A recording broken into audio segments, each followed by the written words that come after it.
刘子今天吃什么？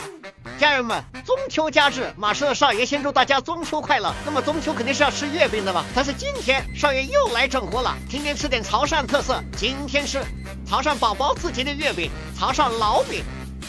老呢，在潮汕话里的意思就是猪油，那老饼肯定就是要猪油的啦。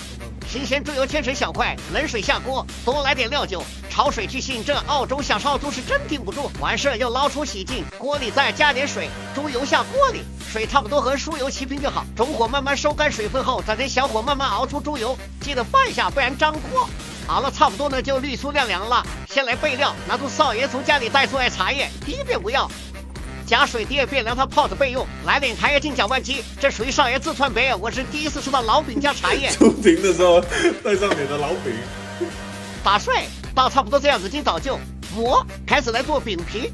潮汕老饼呢需要做到两种皮，一个水皮，一个酥皮。好像这个酥皮就是让饼皮酥脆的关键。先来做酥皮，先来1粒的低筋面粉，中间挖个洞，才盛入适量的猪油，具体比例是10:4。道理，少爷自创整合步骤之一，把刚才打碎的茶粉倒里，直接上手，开始和面，最后差不多和到这样子就 OK。再来做水皮，这里用到低筋面粉、猪油，来泡的茶水。猪油到面粉里，再来适量的麦芽糖，倒进茶水里用手捏化，再把茶水代替水全部倒进面粉里。为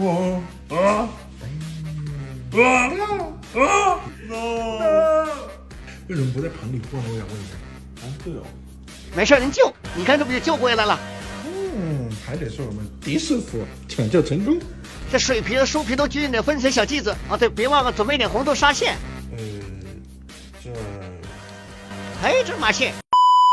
咱们直接可以包，先把一个水皮擀开，放一个酥皮进去，像包包子一样包起来。然后用擀面杖一个方向前后擀开，卷起来，换一个方向，再是前后擀开，再卷起来，立起来压扁。再慢慢的把饼皮按压开了，一手红豆沙加蛋黄搞里头包起来，再简单的按压一下啊，这个样子就 OK 了。再来包个黑芝麻的，烤箱上下200度预热，老饼放进去烤，烤了20分钟，先拿出来。每个上面呢都均匀的刷上点猪油，这样更容易酥脆。再继续烤10分钟，时间到。香的。怎么不太像啊？但是又很香。切着再说。哦，这个皮，这个皮是对的。对。哦哟，好漂亮哦，就是会掉渣。对。